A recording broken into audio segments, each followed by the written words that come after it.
We're live. All right. How's it going, man? How's the move? The move is crawling like a tortoise, but we're getting a little quicker here. I saw There's you're huge ripping strut. down wire. Yeah, I'm ripping wire down from the old shop to reuse it here. Nice. Um, yeah, I mean, I'm easily saving a couple $1,000s by stripping stuff out and moving it over. What's tough is you can't take the wire that you're running on the machines that you're actually using right now if you don't want to shut down between shops. Yeah, So that makes sense. I'm stealing wire from a previous installation. It's kind of like you can Nice. play leapfrog, like because I had wire from another shop Oh that I yeah. had to leave. It's like um, but yeah, I'm still gonna end up buying stuff. Like I bought new breakers because the breakers here are totally different. Uh, So yeah, I mean, still spending money. I'm here instead of like making money. Uh, I will Sometimes you admit, gotta do that. yeah, I will admit that I have spent almost a day and a half to lay like 30 feet of conduit. So it's starting to make me think like, okay, well, and 2 or 3 trips to Home Depot, you know what I mean? It's like, Yeah. okay, maybe I should have hired out, but Yeah, but once you get the bulk of it done, and then if you don't want to like hook up anything, you can just hire that out. Usually, at least the electrician here that I had, I was like, "Hey man, can I just like do all the work, and then you can just cut me a deal on just like connecting everything?" And he's like, "Yeah," and I was like, "All right, cool."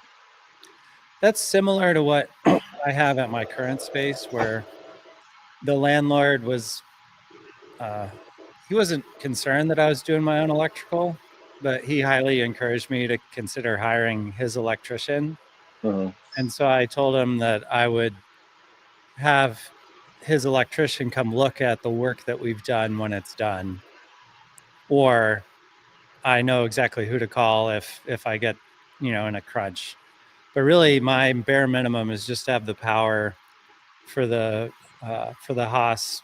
It's literally this. For those watching, it's the pipe right here above my head, Nice. uh, and so as long as that's set up, then everything else is just going to be a shit show next week, and Oh it'll yeah. be a glorious, just throwing shit in a truck and driving back and forth till it's done. Gotta get it done. Yeah, and it's a 30-minute round trip, so not too bad, but the stuff we're moving isn't like things that fit in your car. Right. But I've been taking car trips, so like all the electrical supplies and tools and that kind of stuff I've been throwing in my Subaru and cursing that I don't have a real truck because 10 Oh foot man. conduit is full length of the interior of the car. So Yeah, I remember moving my shop from my garage to the current space I'm in and using a Subaru hatchback to like move everything. yeah, I'm Good so pissed times. that I don't think it's in your hatchback either, but I wish my hatchback, the window would just flip up Hmm. instead of being a fixed piece of glass. If it did Yeah, that, you can fit so much more shit in there. yeah, I'm gonna Google this later. Like, who makes a retro kit? Subaru, if you're listening, can you Yeah, please get the glass to flip up? And I wish they would bring back the Baja. Like, just bring back the Subaru Baja. that's what the shitty Ridgeline is for, a unibody truck. I would rather buy the Subaru Baja over the Ridgeline any day of the week. Yeah, I'm not gonna argue that for You get several reasons. that nice mustard color that they had. Oh Well, to man. me, the biggest draw is if I'm gonna have a unibody, I might as well get good gas mileage, and the Baja probably smokes like the Oh yeah. Ridgeline. Easily. Easily. Or is it not the Ridgeline? I think it's the Honda Ridgeline that's the It is. yeah. Yeah, and I have a friend that owns one, so it's okay. He'll I think he's upgraded to a real truck now, ironically. So Okay, so yeah, he knew in the back of his yeah. mind. this is not the way to go.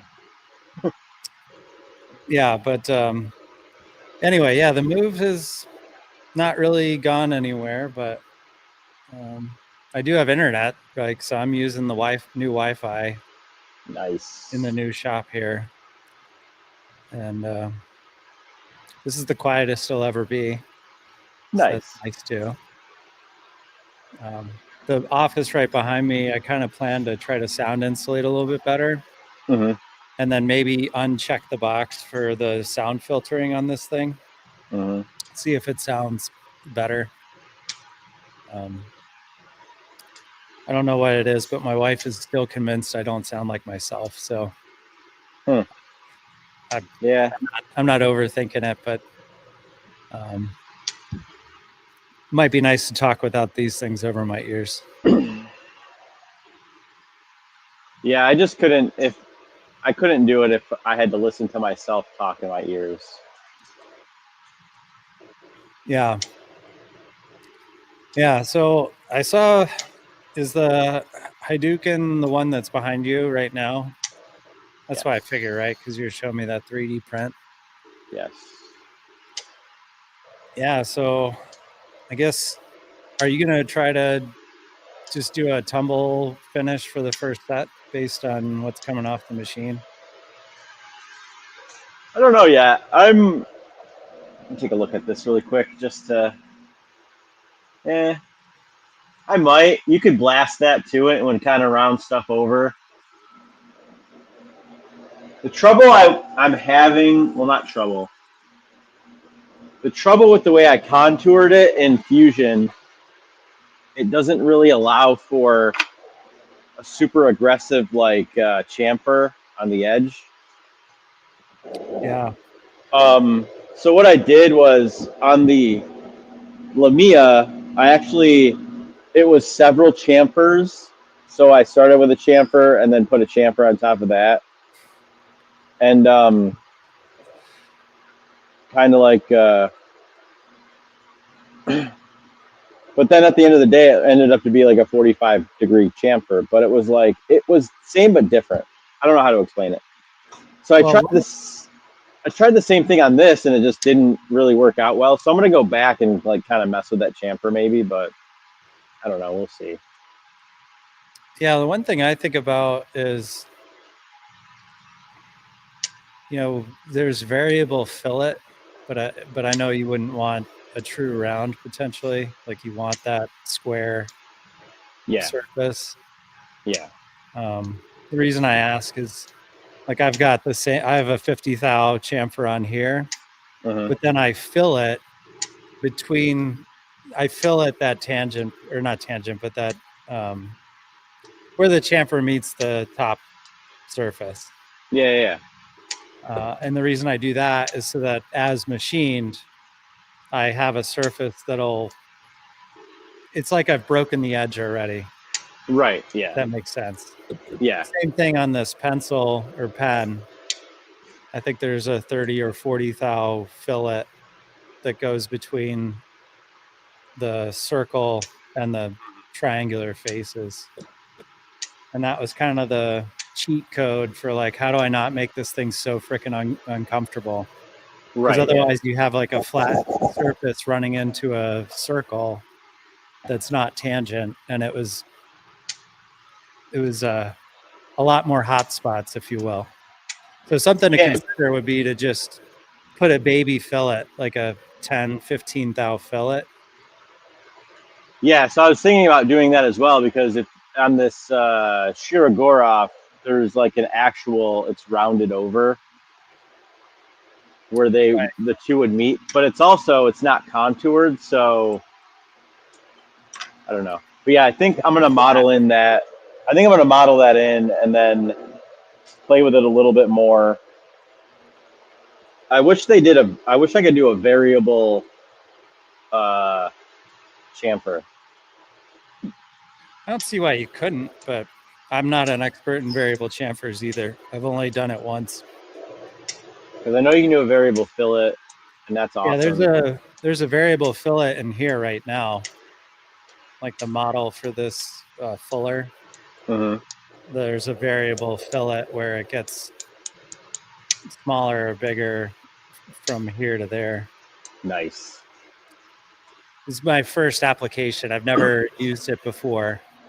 Yeah, I have a few of them on the Lumia, and then I've used them in a couple other places. But yeah, I wish variable. Actually, let me double check. See, so I'm not chamfer. Oh, you can do two distances, so I guess that's similar. No, it's not. No, you can't No, do that's variable. Yeah, you can't do variable. Two distances is different. yes. It's defining, is it a 45 or is it like a 30-degree by distance, or Yeah. yeah. But there's no variation thing. No, not in the chamfer category. I think I could go a little bit heavier with the chamfer as well, and then pop a. There's a way to do it with a sweep, but that would be a god awful process where you sweep on a line that's not exactly parallel to your perimeter. And so you Right. can control how deep that sweep cuts in and out. Like it would get difficult. Yeah, I'm looking at it right now, and it looks like it would be a giant pain. I don't know. I'll pop them off of there and check them, and then blast them If and you see what it Google looks like. variable chamfer, somebody made a video. I don't know if it's legit to maybe watch. 2 videos that just pop up. And I don't know if they ever actually got it done. And then, of course, on Reddit, you have people that have Reddit answers. Oh yeah. So anyway, I'm sure you'll figure it out. Or worst case, is there somebody you know that's like a fusion wizard? I don't like. There's a few guys that I know that are pretty good at it, but it's in different areas of fusion. Yeah, I mean, I think one of the things I've been considering is one of the things I enjoy the most is designing the stuff. However, there's certain things that I see in my mind that for me to draw in Fusion would take way more time than I would be willing to give up, meaning to do like 3D surfacing.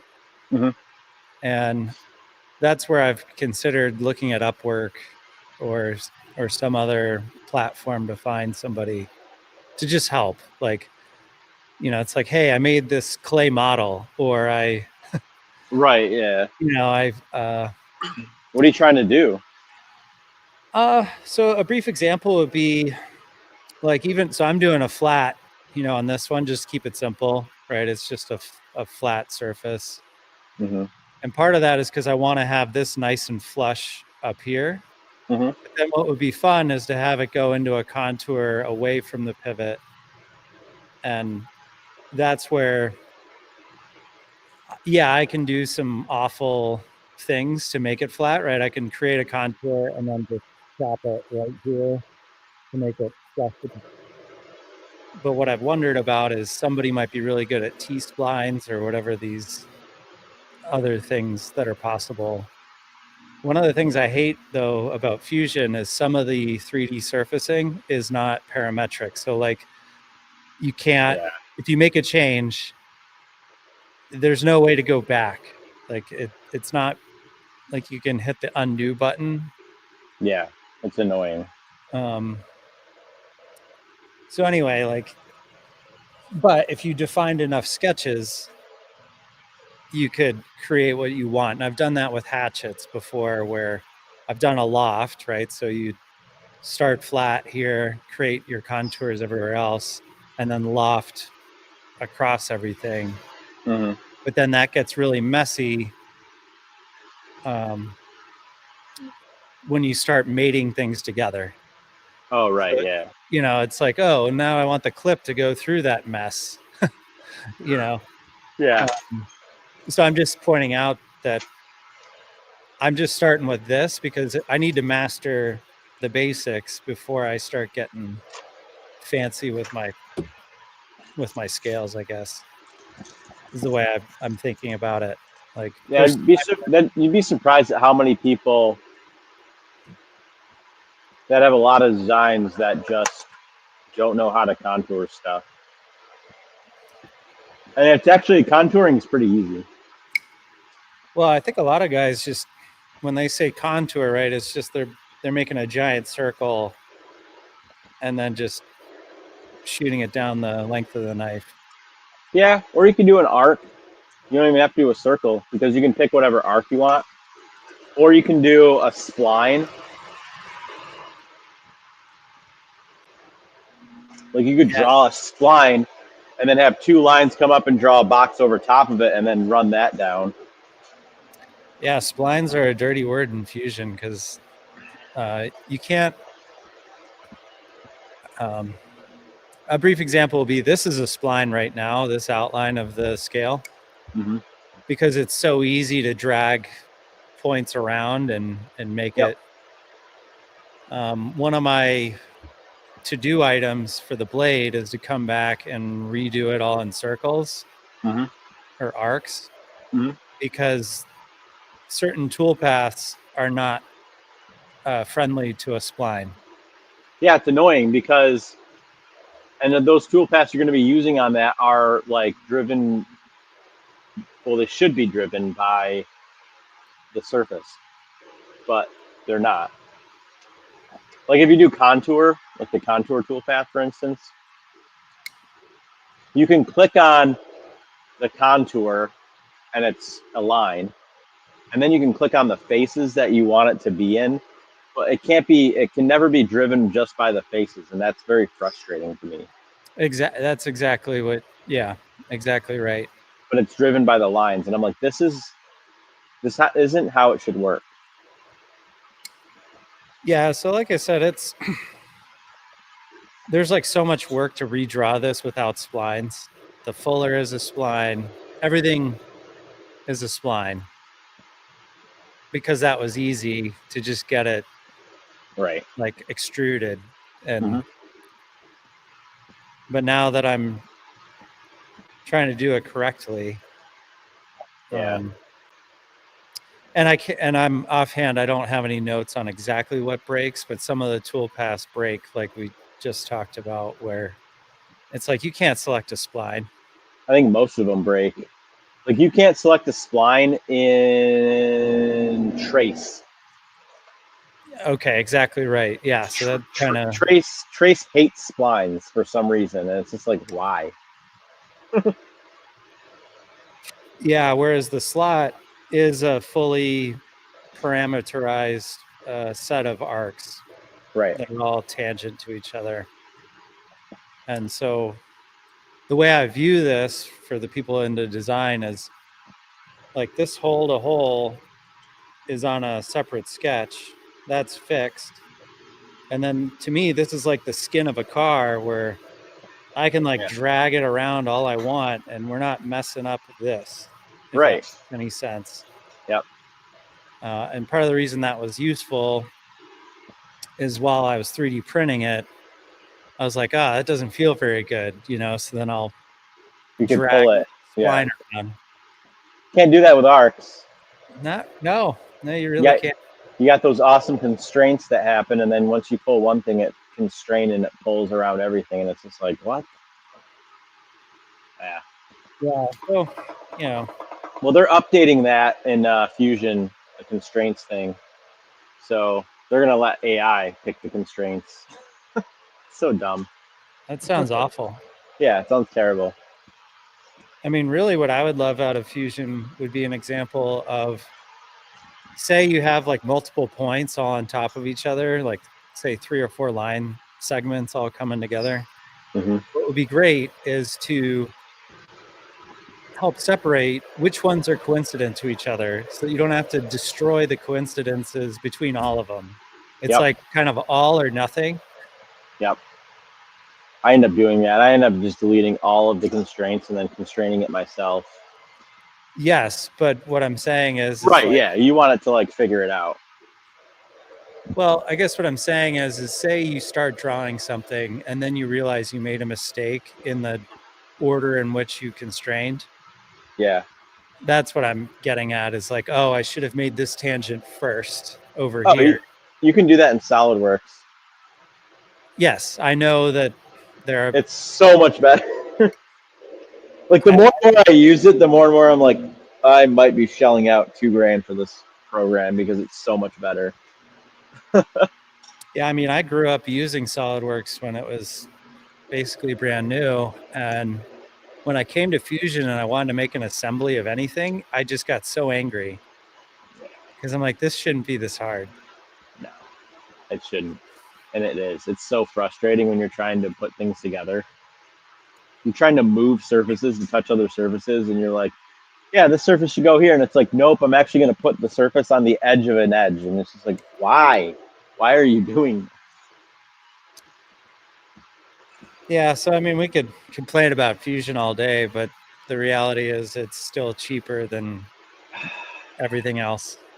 It is. It really is. And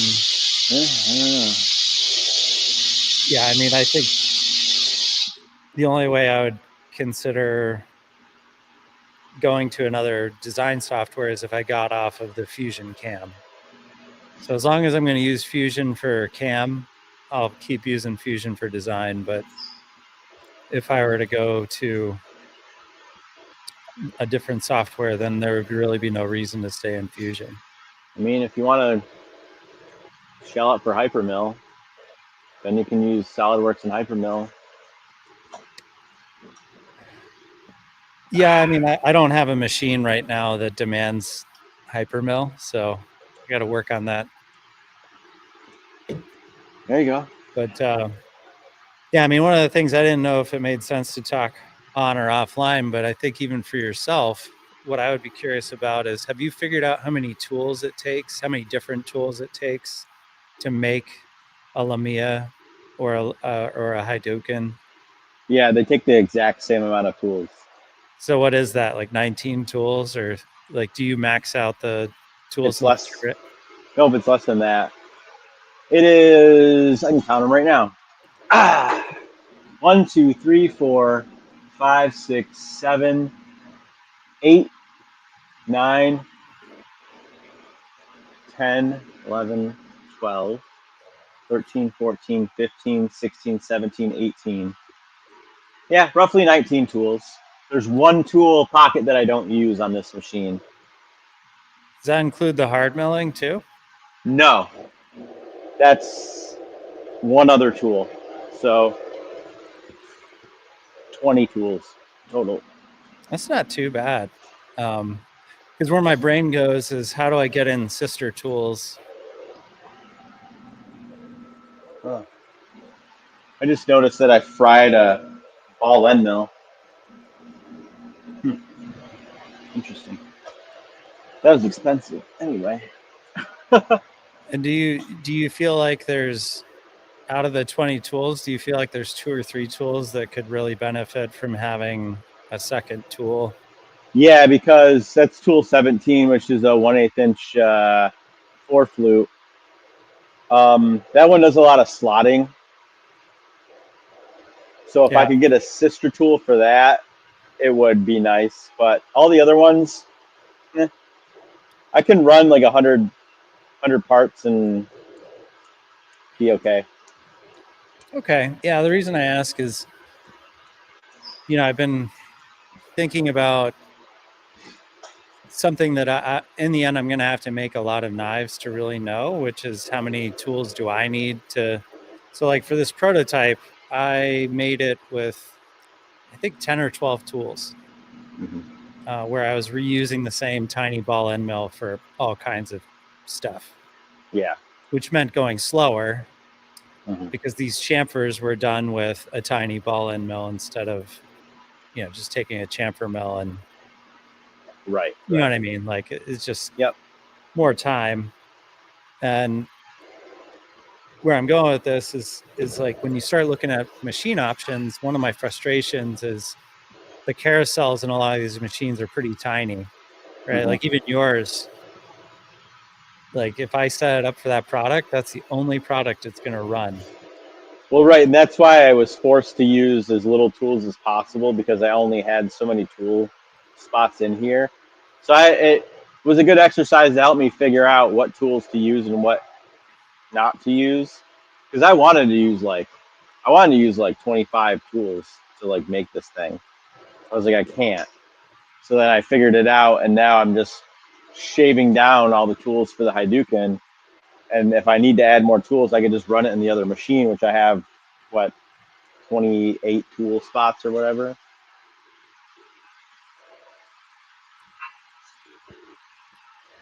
Yeah, and I think again where my brain is going is if I try to automate all this, I have to accept that when I'm running overnight, I can only make knives overnight type thing. Like I can't make some knives and then make say a steel product for the woodworking brand or something.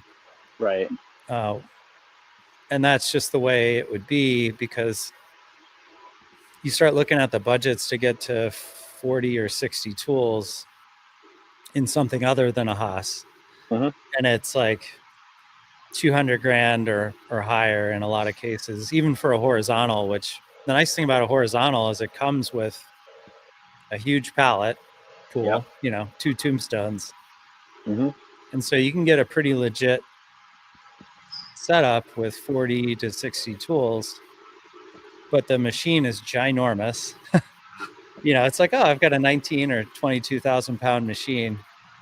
It's not something that you're just going to stick somewhere. Like even in my Right. current shop, I'd have to re-pour the floor Yeah. to put a machine down like that. Yeah. Even the dual table Speedios are like pretty big. Yeah, I was looking at the R650 and it's basically the same footprint as a VF4, like in Yeah. terms of the sheet metal, not Yep. the weight. Right. Right. And I think with knife making, what's amazing is the fact that you really don't generate much chips. So you really don't have to worry about a chip conveyor. Right. Whereas I was speccing out an R650 to just poop out aluminum parts, which is really what it's made to do. Where you have short cycles. So you just have the table spinning every 10 to 15 minutes. Yep. And, to me, the Speedios are amazing for people that are willing to run multiple shifts. And then it's like, well, how do I take the design intent and destroy all that and say, oh, I'm trying to build an overnight machine out of a Speedio? Yeah. With knife making, it's definitely doable. Mhm. With aluminum, I would get worried because it's still relying on gravity to get the chips down to the chip conveyor. Yep. Like there is no auger. Right. There's so yeah, you can buy the watch down and all this other stuff, but like I said, I just think that planning gets easier when you know what you're doing it for versus Oh like yeah, for sure.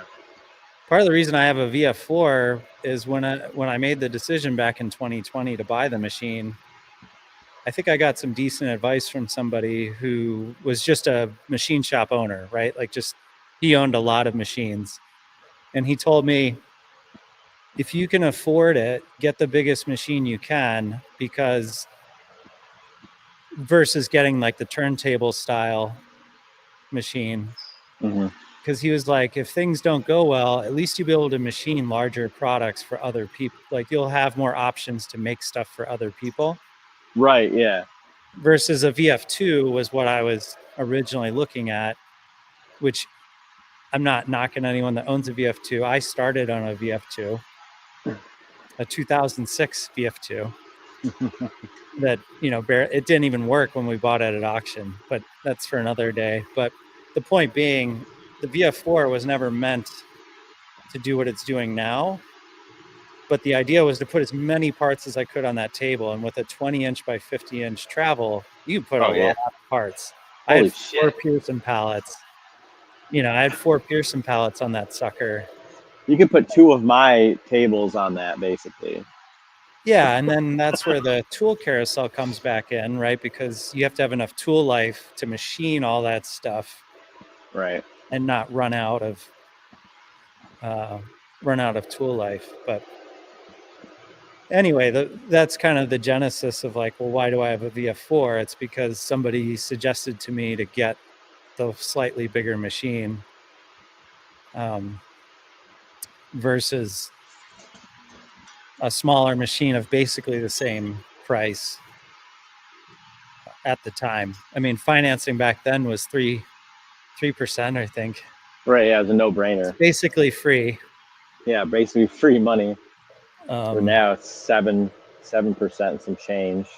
Although Haas has some pretty smoking deals, at least as of last year, like right at the end of the year. I think it was still 0% down for quite some time period. Oh yeah, I think a lot of machine tool companies are doing a lot of good deals.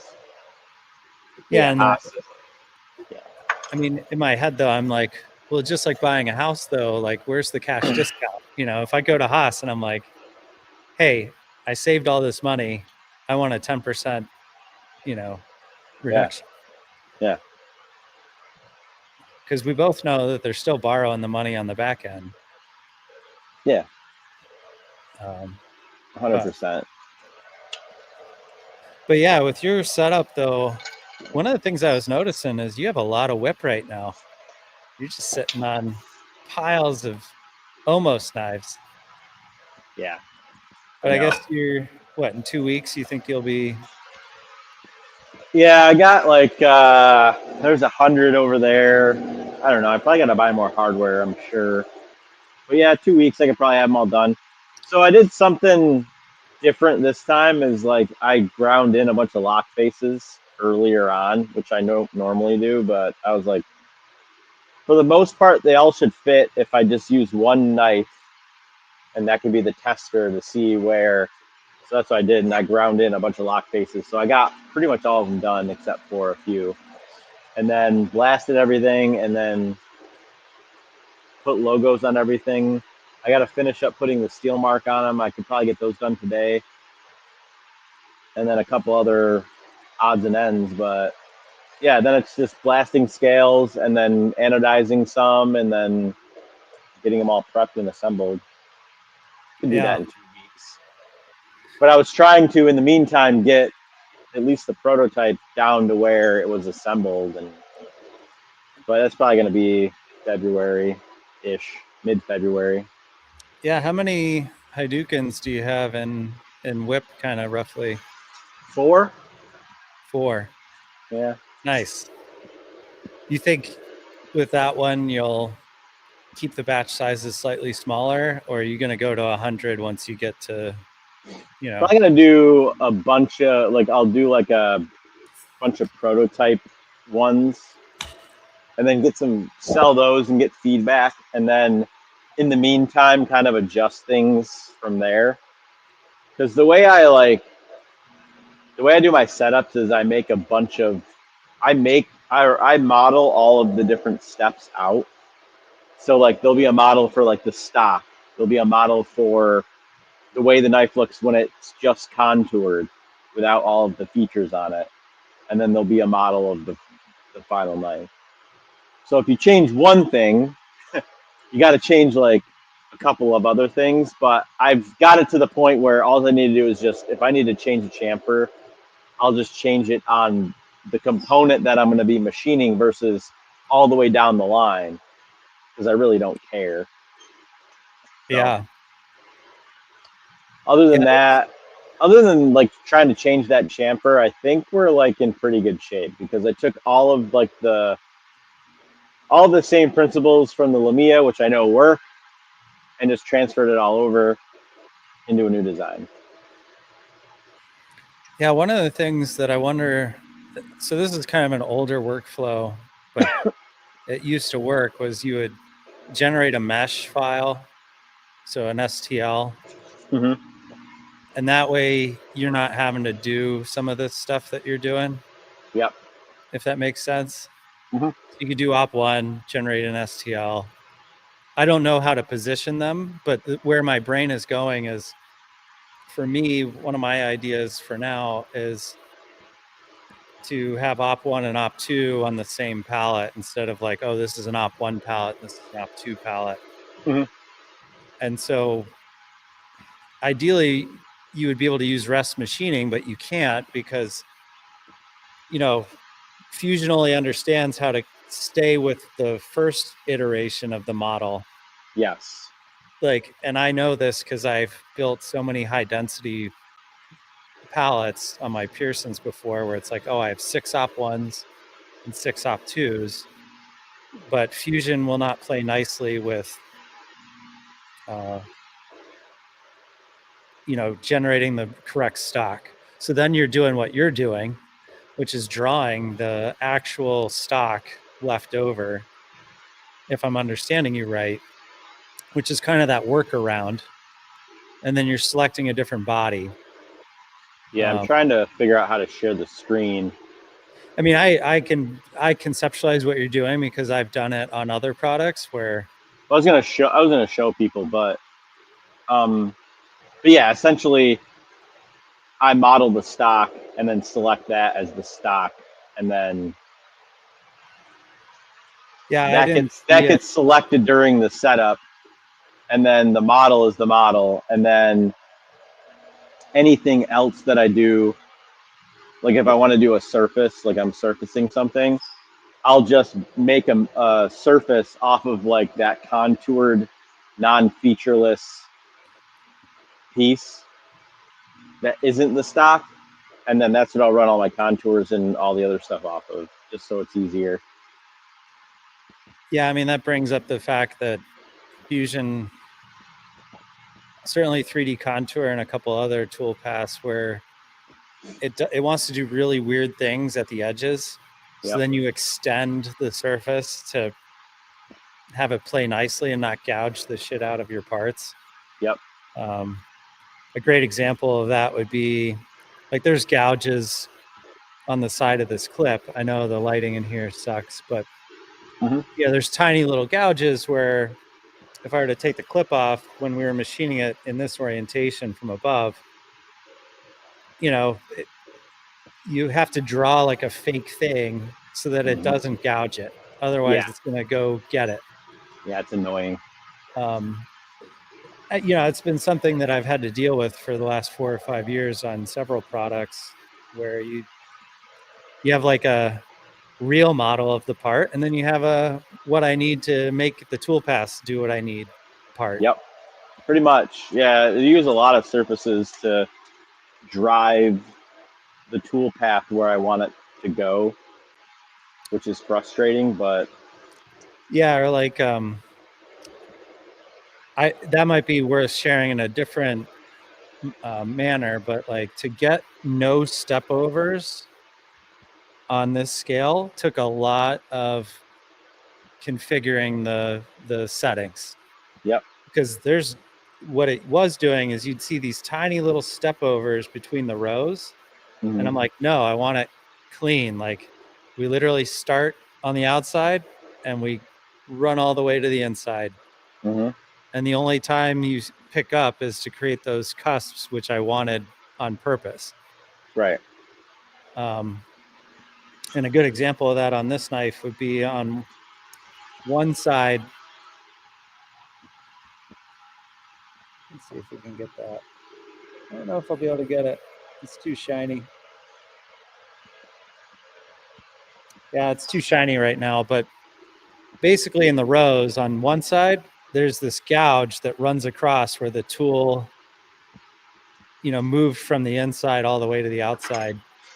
Yeah, it's like with the Lumia blade, I had to make a patch surface to drive it in one direction, and then I had to make a patch surface so I could select that surface and tell it to avoid this surface, but also machine this surface. Is such a pain.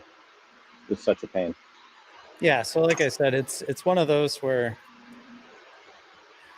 you're trying to save time by using their toolpath instead of I could have drawn every single toolpath here Yeah. with trace and Yeah. a wasted day. But yeah, like I said, it's I think those are the little tricks of the trade that you and I have already picked up on, which is you accept the fact that you're just not going to get Fusion to do what you want unless you Yeah. draw it explicitly. It's like if you want to, let's say you want to do a slot and you want to use the slot toolpath and you have this slot is already 3D modeled. You can't do it. You click it and it's like, nope. Like, what do you mean? But so you go in and you draw the lines for it, immediately figures it out. Like, why is that a thing? And then, sorry, this is turning into a Bash Fusion thing, but like, honestly, what the fuck are you guys thinking over there? It's like not making it any easier. Yeah, I think there's a reason that, certainly for me, I'm avoiding certain toolpaths altogether because I've just decided that they're too unstable would be the way I view it, where it's like I tweak a small parameter and now everything goes to hell. Yep. And, that's where I get a little nervous because it's like, oh, this is an adaptive toolpath in the Fuller. I have to hit the little lockdown button. Like, oh yeah. Don't change this ever again. Well, I've had one time where it was I selected all of my holes to drill holes for tapping, and then I exported it and then put it in the machine, and it drilled holes except for one, and then ran my tap right into solid aluminum, but still. So it like deselected the hole after it or as it was exporting or something like that. And I like looked back on it and was like, this hole, I selected it. They were all selected. Yeah. Yeah, I don't doubt it. Look, there's a couple products that I have not touched the G code in probably 3 years, and I'm a little afraid to post a new version. I mean, granted, I can keep on a USB stick or on the machine itself or on my hard drive the original, but what I'm saying is that you almost have to re-simulate everything. Yeah, I would definitely do that. Well, where it gets messy though is you start having custom pass-throughs and we were talking about the bit holder, which by the way, I'm going to send you in a separate package. I missed the That's fine. Yeah. shipment. So where we're, with those bit holders, there is no broaching cycle. You have to just either write your own cycle, or in my case, I took the deep drilling cycle, which I didn't think I was ever going to use, and turned it into a broaching cycle in my own post. Where I'm going with all this is what's frustrating is that post won't work with simulation, right? It's too old. Like I wrote that 2 or 3 years ago. Nothing's backwards compatible. So it's like I can take those code snippets and try to reinsert them into the new one, but I'm going to end up pay somebody because I can't trash my machine just because I'm right in a rush. It's like, oh, just take those blocks. But anyway, that's where Fusion. So with the bit holders, I have it dialed in for that Pearson palette that I have. But if I want to go to automate the bit holders, where it's like, oh, the robot sets it in a one part at a time type style in the 4th axis. Yep. I have to rewrite my broaching completely. Yeah. So that's, I mean, it's you get what you pay for, as we talked about earlier. That's for sure. And I think, yeah, I mean, I don't envy some other guys with multiple machinists in the shop where if they aren't using Fusion every 6 months, they're going to kind of get lost a little bit Oh for a yeah, while. yeah, Like even I get lost on some of the 3D stuff that's come out where I'm like, I don't know how this works. I mean, I'll start playing with it, but yeah. And I signed up for the Fusion Insider not because I wanted to test anything, just because I wanted to know what was coming before I got an update. And if I don't want to do that update, then I'm not going to do it, because there's been times where like they would update something that is useless and like yeah, I think what's tough there is, breaks everything. yeah, I think what's tough though is you can only hold off for a couple Yeah, weeks, maybe a yeah, month, yeah, and then you're like, ah. And then we go back to where you're talking about with the broken taps. There have been times where I've regenerated something that I swear I did not touch anything, and it'll yeah, miss stuff. yeah. It does. It still does it. Yeah, and Dude, the other day I did. Oh my god! The other day I had my main post that I have for the Lumia. Like I have a whole setup, and I regenerated it, and it got rid of like tool pads that I actually put in there. And I was like, okay, so let's just go back and get them. And like I went back to like reload that milestone, and it was like, And I'm like, what do you mean? Like, so what I did was like I found the milestone that it was in, I copied it out, and then like saved it as a backup, and then deleted the current one that I was already in, and yep. then used that one. And I'm like, this is so frustrating that I can't just go back and reload whatever one I want and have that be the starting point. Yep. Yeah, so there's definitely some. I think the other thing to note too is like the way I machine now has changed a decent amount in the last 2 or 3 years. And so just the way my setups are structured and Mm-hmm. the naming, it's almost like I'm rereading my old homework and I'm like, what was I doing here? It's like if I Yeah, I'm if I don't naming leave myself good conventions. notes, contour 16 means nothing. It's just Right, like, yeah. Yeah, I have naming conventions for everything. I had to do it because I would like read stuff and I'm like, I don't know what this is. I'm just gonna delete it. yeah, so a good way to summarize that is I've gotten way more descriptive now versus say 4 or 5 years ago when it was just me and I was just trying to get by. It's Right, like yeah. whereas now I've got somebody at the machine who has to read like, okay, what am I about to start from? Yep. Right. And if there's no description, then all they're doing is going off line numbers. Right. So it's Yep. and whatever. Yeah, I have what it is, what work coordinate system it's in, what operation it is tool break on or off, and then I have the date, and then if it's like one that I reloaded on the same date, I have like an A, B, C, D, so I know what version I'm on. Oh, are you talking about the title at the very Yeah, top? Yeah. yeah, the No, I do program, too. Yeah. and then in like like contour one, contour two. I'm really bad at that, and I don't label those, but I just know from doing it for so long that I know what that one is. I Yeah. just know. I memorize it, and then I'm like, oh, okay, yeah, it's this, and then pull it up.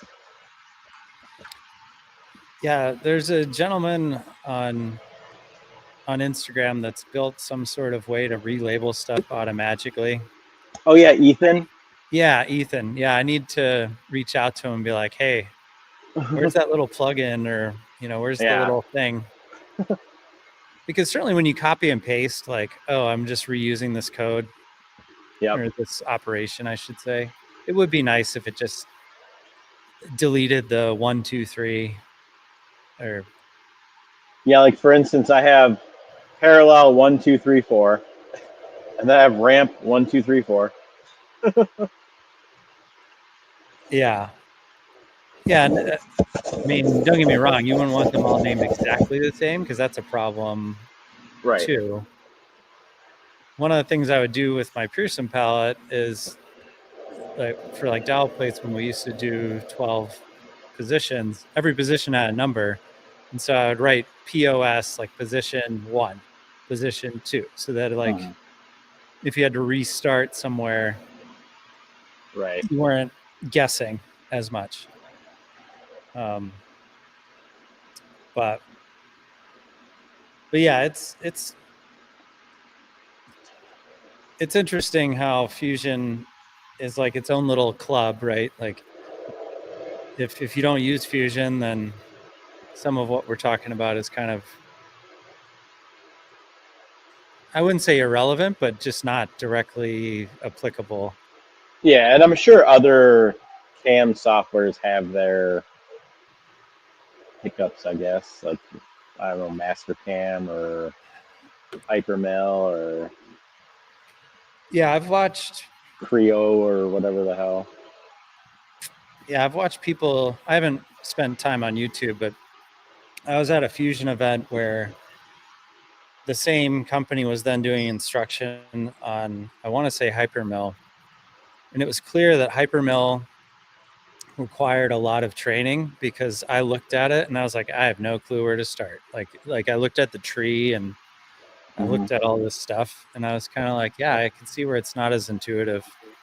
Yeah. But once you get that workflow, Mhm.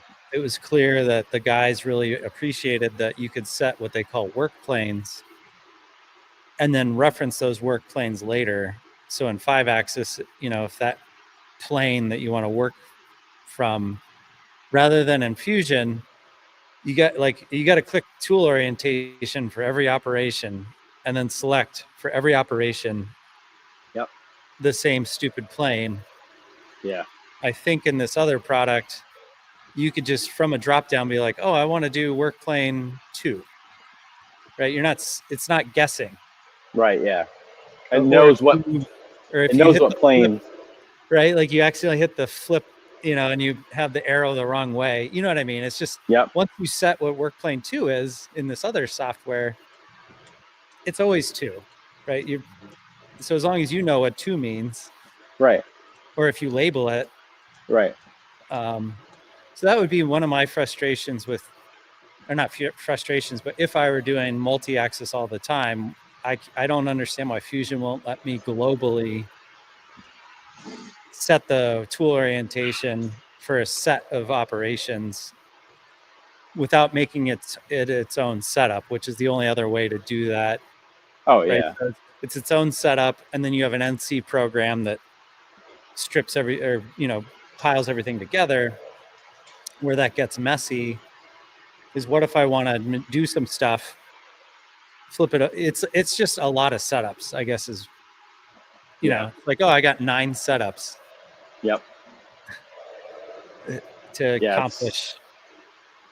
Yeah. They don't really give you a good way to shove everything in there and label it properly. Yeah. So, I mean, for simple stuff, it's like, like when I was doing this, it was like A0, A180. It's like, okay, 2 setups. But Right. like I said, there have been times where I want to flip between, and then it's just a Yeah. lot of copy paste. Oh yeah.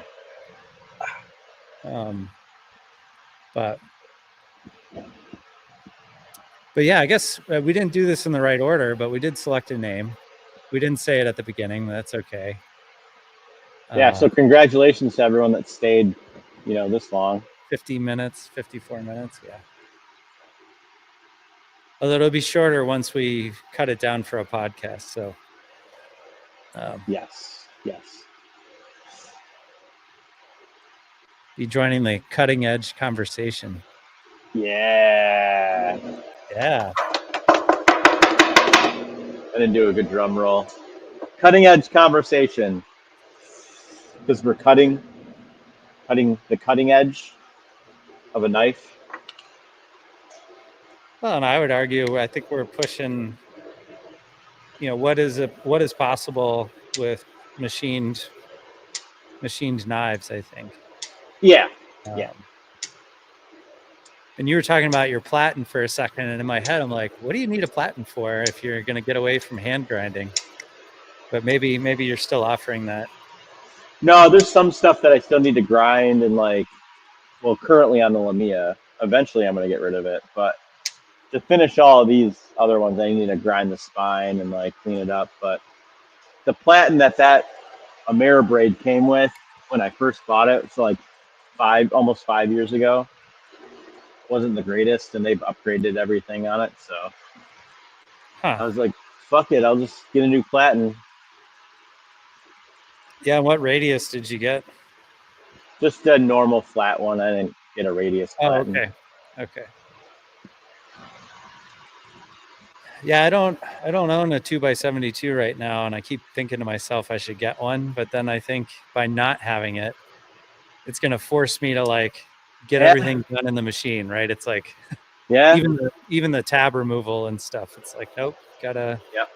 Yeah, it will. I mean, I could mitigate having to clean up the tab by just flipping the tab to the blade side. That would be easy because I actually designed the fixture to have that. But I'll be fascinated to see how you manage the tab with your new grinding setup on the edge. So, like, say I've got my tab. When you get down to say 20 thousandths thickness, right behind the edge, or 10 thou or whatever you're targeting, that means that the material is basically that much. And so it's not even really holding any, like you're holding on to tinfoil. Yeah, and I'm not going to hold on with a tab. You're going to be using the grinding wheel to shove into the spine, right? Yeah. Yeah. But what about with a taper, right? So like the distal taper. Yeah, so I have a pretty short one on this one. Yeah, it gets narrow right at the end. Should be okay. Yeah, I mean, I think what'll be interesting is to see with the Hadouken, right? That's the first one that's going to get the full treatment. Yeah. And we don't have to repeat it because people can watch your story. Oh wait, that's right. Stories disappear after 24 hours. So if any of you missed it, yeah, we were talking about like depths of cut. And so like what I gleaned from talking to people is essentially a lot of people's stock thickness is a lot thicker than mine, so 1/8 inch or thicker.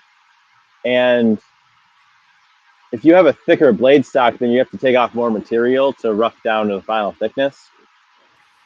Everything that final thickness on your blades, like for me, I'm pretty thick. I'm doing 160 or something. Oh, so everything will be double disc ground down to thickness. So I always use 100 thou for everything because the math is easier for everything. So all of my at 100. Everything that I use is 100 thou blade stock thickness. Wow. So then my final edge behind the edge thickness is 10 thou. So then the math becomes easier. So now I only need to do is take off roughly 50 thou off of each side. Call it 45 thou. Yeah. Right? So then if you half that in half, then you got like 22.5-ish. Yeah, you don't have much. So it's not much to take off. And that's going to be with every blade that I do because I always use 100 thou stock thickness for everything. If I were to do like a slip joint or something, that'd actually be thinner stock, so it would be even less material. So yeah, everyone that I see is taking off roughly 45 thou or more, and they're going about 1/2 inch per minute. So in theory, if I'm taking off half of what they're roughing, I could increase my inches per minute by half. So I could go a full inch per minute or even more. With that said, I can get the blade done ground a lot faster. Because a lot of these guys, a full blade is taking them like 38 minutes. Yeah. I mean, that's not bad. I mean, I'd be okay with just under an hour for a blade. I mean, not that there's an arbitrary, like, to me, it feels a little arbitrary, like, but an hour total for the blade would still be acceptable for me, just at this point. Right at that, yeah, at the earlier stages it's fine, but like right now, like if each blade took an hour for me, I'd get 8 blades done in a day. That would be Well, I'm gonna get you grinding no, overnight here soon, and then we'll, yeah, that'd be no good if I got 8 blades done in a day. But yeah, if I could like load the table with blades and just run it, yeah, I wouldn't worry about it. But I don't know. We'll see. I'm hoping that I can get 25 minutes or less per blade. That's both sides, and then we'll be cooking. We'll be cooking yeah. with grease. I think the only thing that would be my own requirement for grinding overnight would be to have a flow meter like almost right at the spindle head, so I know that there's coolant flowing, and that would be an input that the machine is looking at to just be like, okay, I have coolant, because that, if you burn all those blades overnight, Right. you're kind of thrown away not only the machine time but all the material. So Right. that would be my only concern with. And I've been trying to think about it. The only way that you wouldn't have coolant is if your filter backs up with swarf to the point where the coolant wasn't leaking through. But if you use roughly 80 micron filter paper, it should be fine. Yeah, I guess my brain is so stuck in chip management world where, I produce so many chips that I clog something, and so the coolant's just literally a pond in my machine, whereas with knife making that doesn't really happen. So I have to, like, you're talking to somebody who has to like unteach myself. The only time I've ever had that happen was when I was machining phenolic with the coolant on, but I don't do that anymore because of that reason. Yeah. So everything gets vacuumed up. But like the swarf from grinding is small, but like it shouldn't be smaller than the dust you're getting from phenolic, if that makes sense. Well, and you could even, because you're producing so little swarf, like we're talking nothing. Right. It's like tiny a handful. Amount. Yeah. If that. Yeah. You could even get away with just throwing some magnets in your chip chute, and you'll catch a lot of the swarf just on the magnets alone. So that was another thing, is like I thought about using a larger micron filter paper, and then just chucking a bunch of like magnetic separators inside of the tank in strategic areas where the coolant flows. So then it just sticks to that. It doesn't go through my pump and potentially ruin that. Not that I would care, because like pumps aren't super expensive, but yeah, I don't want to speak out of turn here, because I haven't done grinding much, if at all, in my own Haas, but I've done a lot of grinding on my surface grinder. And I think I think what you'll find is that you aren't producing like 1 micron chunks of steel. Like you're not. No, you're not. And like, if you take those little dust particles from your grinding and look at them under a microscope, it's an actual chip. It's pretty cool. It's curly like a chip. Yeah, and I have never done that, but I know it looks like sand, right? It's like, yeah, it looks like sand, but like it's curly like a chip. If you look at it under a microscope, it's kind of cool. So like, yeah, it's not going to blow through 100 microns. Like it's larger than 100 microns, probably. Yeah, and I think it's definitely larger than 80. On my machine, we have a 25 micron sock filter for the TSC. Mm-hmm. And I'm considering putting a sock filter on my general one here shortly. Yeah. And it's got a pressure gauge differential, so you can sort of tell when you need to replace it. I have no doubt that we're pumping through 20 micron chips like through my coolant right now, so I'll openly admit that. But Right. it doesn't matter. I hate to say, like, long term, it's bad, right? You don't want to do that to your machine for forever, but you're not going to stop overnight because of that. Like, you're not going to clog up, I guess is what I'm trying to say. Right. And I've run TSC, and I mean, everyone's rotary unions are slightly different. Do you have TSC in your machine? It's capable, but I don't have the pump set up for it. But you have the plumbing already done? Mhm. I mean, you should, if you can do it without it, that's wonderful. I think you'll get higher throughput. I think you'll be able to push harder if you get the TSC installed. Yeah.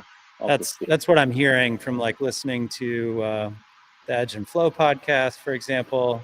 Mhm. You know, where TJ's like talking about his own experience. And to me, it just makes sense. Like, I use TSC for drills and even for some machining, where you can just get away with some things that you shouldn't do if you don't have TSC, right? Like, Right. not just the drill cycle where it's like, oh, I'm going 120 some inches a minute with a 1/4 inch drill, Mhm. Super Right. deep. But I think for your grinding, I think there shouldn't be any problems, which I think we've kind of talked through now. Yeah, I think just having a shit ton of coolant going through that area, and I'll be fine. Because I also considered even if it got bad, like grabbing a manifold. They make manifolds for the Speedio. There's 2 companies that make them. Grab a manifold and just slap that on. Like it should be plenty of coolant. Oh, when you say manifold, what do you mean? Like a coolant, they make a coolant manifold, and it looks like an air manifold, and it bolts on the back behind the spindle, and you can plumb in your coolant from the side, and then now you got like 7 sprayers or 8 sprayers like spraying in various areas. Got it. Yeah, I mean, in the end, you got to just do it, right? You just got to. Right. You just have to do it and figure it out. If it burns, okay, I know it's overheating. Now what do I do? Okay, I just add more coolant. Yeah, well, and that's where, until you start grinding, you won't know. But that's where going faster reduces the burning, right? You're spending less time. Yeah. Over the edge. However, if you go too fast, you can create too much heat because your coolant's doesn't have time to cool it down. So it's just like in real grinding. Like, if I take too much of a depth of cut, I will burn the part. Right. Yep. Or ruin the dress, which you're not going to do with CBN. Like, CBN is ready for a much higher horse setup than what you can apply to the blade. Right. Or that's my understanding. Like, what size cup did you go? 5-inch? No, I went 375. Oh, okay. Smaller one. I kind of like that. I mean, like, in my mind, like, what I would love to do is actually have a tiny cup. Yeah, let me see. I was gonna share my screen, but basically 375. I basically went in and designed the entire wheel myself, because showing these guys what my tool holder looked like was, I don't know, it was just a mess. Anyway, so I designed it with the Mari tool holder, and I got the drive dogs in there and everything. Like, I want this thing to be like beefy, and then small, so I can have like multiple wheels if I need them, and there's room. And I think it has like an 1/8 of an inch height on the abrasive, and it's a 1/4 inch wide. That's looking at with other your carousel style, you don't have the same problem that I do. Yeah. So, like, in a Haas, the side mount style, you really are limited. Like, you couldn't have 2 6-inch cup wheels next to each other. Right. So you just start losing positions. Mm-hmm. And in fact, I don't think I'd have to remeasure the sheet metal. I'd have to cut the sheet metal if I wanted to go to a 6-inch cup. I think it's Yeah. high, like there's little brushes that keep, the chips out of the side mount. Mm-hmm. I'd have to measure that to see if I'd have to bastardize my sheet metal. Yeah. And I think like max diameter would be 6, but I couldn't put wheels next to each other, so that's why I went with 375, just in case I needed to add them, or I wanted to add more, have sister tools or finishing tools and roughing tools and Yeah, I all mean, have that. you ever tried, like, what is your max on that style carousel where everything's like spread radially? I think I measured it. It was like roughly 6 inches, maybe less. Now, in a Speedio, can you do the same thing like in a Haas where you tell it, hey, there's a big tool here, so don't put, I guess you just, everything has its same spot in your machine, right? It doesn't Mhm. randomly assign. No. Yeah, I guess you don't have to worry about that. Whereas for speed, the Haas is randomly assigning the next tool spot. Like it, Yeah, no, I just whatever tool I want in there, I slap it in there and tell Fusion, hey, it's this tool, it's in this position, and then I just set the offset in the machine. And I could go in and save a bunch of tools in the machine, but I don't know. I'd have to take like a day or two to figure it out and then actually do it. And I'm really indecisive with where I want my tools to be. But right now that everything is kind of the way I make everything is kind of standardized, so I could probably start doing that currently, but just haven't. yeah, I think it's good to have a process, and then over time, what you'll find is that process is no longer serving you. And an example would be, I used to have tool numbers, anything over 100. So we have 200 tool offsets in my machine. Uh-huh. Anything over 100 was steel, and anything below 100 was aluminum, because I just assumed, well, that's plenty, right? Like 100 offsets is a lot of offsets. Right. What's crazy though is I've run out of steel offsets. So, well, because I have dedicated tools for Right. Yeah. For everything. all this stuff.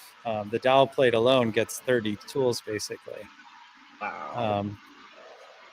Well, because I don't want my guys to have to reassign tool numbers and make a mistake, right? So it's Right. like Yeah, that that makes sense. for that tool, right? Like Mm-hmm. there's no question. We're not reusing offsets, and Right. which some people do. Like, more power to them. Yeah, I couldn't do that. But yeah, so we've run out of steel offsets. So now the rule is kind of broken because there's some like steel tools under 100, but not at 90. It's like I've ruined the process. Right. Um, and the only reason that was useful before was so that if a guy's loading tools, he doesn't really have to think other than like, am I running aluminum right now? Okay, then this tool shouldn't be in the machine. If that Right. makes Yeah. right, he could just look at what's in the machine and be like, oh, that's what setup sheets are for. So Yep. Mm-hmm. we do use setup sheets for the most part. Yeah, I started to use them, and then I was just like, it's just me here, so who cares, really? I don't know. I think it's fine when you're running the same model over and Yeah, over again. I think I definitely will start implementing them, but I mean, if we get to the point where we're running a lot of the same model, I will just dedicate that machine to that model, and then all the tools that need to be in there will just stay in there, Yeah, you're and getting then you're we'll getting bougie on me. Oh, this machine is for this product. Well, it makes sense. Like if it's gonna sell X amount of units in a year, and you get a machine dedicated to it, it makes sense to do it. Oh, I get it. I would love to be there. Instead, it's like, oh, we've got 4 or 5 products that continuously run through the same machine. Right. So Right. We have a little matrix cheat sheet where like a family of parts use different tools. And so we just have an Excel sheet where it's got the tool numbers along the rows, and then across the columns is which product it is. And we have little X's or yeses or whatever. Okay, yeah, that makes sense. So that the guys can quickly be like, oh, these set of tools have to be pulled out. And I can show people another time. I'm in an empty shop right now, so there's no binder to come show you. But we've just had to get really good at living with a 30 tool carousel and having over 100 active tools. Right. And like I said earlier in the podcast, what gets tough is the sticker price for a 60 tool changer is, I don't think, the more it's like if we were running that machine lights out 24/7, I could see it making sense. Right. But for some of these price tags, it's like, well, what about just having 2 spindles? Yep. At $100K. Dude, there's so many times where my sales guy at Yamazin tried to sell me on the 60 tool double table, and I'm like, yeah, that's cool, but you're still only one spindle. Yeah, like, and we're struggling. He's like, yeah, but you could do this, and I'm just like, yeah, but it's still one spindle. Like if I had 2 spindles, though, now you're talking. Yeah, I mean, the only reason I don't have a second spindle right now is because of the seasonality of my business, where we're not super busy every summer. And so it'd be crazy to have 2 machines sitting idle every summer. Like one sitting there. But yeah, but the good thing about knives is that there is no season. Every month is knife season. That's right. Every month is knife season. Yeah, just like all the memes I've been seeing where it's like 2025 resolutions, and it's like, oh, I'm not going to buy another knife. And then the guys just get run over. I'm telling you, man, you should accidentally buy a Speedio. I've been talking myself into something like a Speedio. I think where I get really cautious is it would be nice to just keep all my tools versus, buying all brand new BT30. Oh, right. Yeah. Paying Cat 40, right? So you can buy high RPM Cat 40. Forgot about that. It's not a huge deal, but it's like, oh, how do I save, say, $10,000 or $20,000 worth of tools? I wonder if is it the DT? What's the one with the super fast spindle? Yeah, there's a Haas that's got Is the DT Cat 40? I don't recall off the top of my head, but I was just telling you that, going to a BT30 machine means that I'm committing to making small things, and yeah. But that's okay. I mean, all of our square products could easily be run in a BT30 machine. In fact, they would actually run faster. Yeah. Because the rapids on your machine are actual rapids. Right. I mean, like, Haas claims that we can go 2,000 inches a minute, but that's like after the first 40 inches, right? It takes like a while to get up to, and I think my machine truly only gets up to like 600 inches a minute. Yeah. Like for machine. Yeah, I think machining I can get 500, and then if you get the upgraded little. Oh, you don't have the look ahead? Yeah, if you get the look ahead, you can do like 1,000 or some shit like that. It's nuts. I'm trying to think of, where that would be useful though is only in aluminum, really. I can't think of how you would use that in titanium. Literally only in aluminum when you're trying to make a part like in 5 seconds. And Yeah, I time mean, is of the essence. I think what's interesting about this cup wheel, just to jump back to that for a second, is the old way to CNC a knife bevel was you have to climb mill. Okay, so for anyone out there thinking you can go both ways, you're crazy. Nope. And what that means is you got to machine, jump all the way back, machine, jump all the way back as fast as you can. And that's where Speedio really excels. Like you get 2 cuts by the time the Haas gets 1 done. Yeah. And, or well, 2 cuts by the, or 3 by the second. Anyway, you get what I mean? They both cut at the same speed the first pass. Yep. But then, the Speedio starts eating the other machine's lunch on the second, third, and fourth pass. Right. And when you're doing like 100 passes, yeah, it really adds up. It adds up, and you can just crank. It's awesome. Well, and I don't think, unless you're selling $1,000+ knives, I don't think you can support these higher end tooling machines where it's like, oh, I bought a Micron, for $400K. It's like, okay, well, you better be selling a crap load of $1,000 knives. Yeah, and I don't think that those machines are, and this is my opinion, necessarily needed. It would, to me, they're needed if say you wanted to have like a polish ready finish, and you're doing this style where it's like, well, and tiny step overs.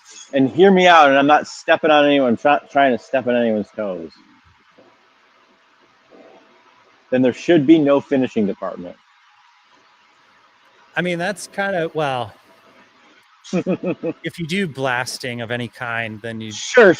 But like, if you're 400K in, and those are the things you're like dead set to come out with, and then there shouldn't be a finishing department. There should be zero. You should have to do zero finishing. But well, and that's where I also question, like, depending on the finishes you want to offer, accuracy is important to a degree. Right. But you also need to make something that a human can take apart and put back together again. Right. That's not you.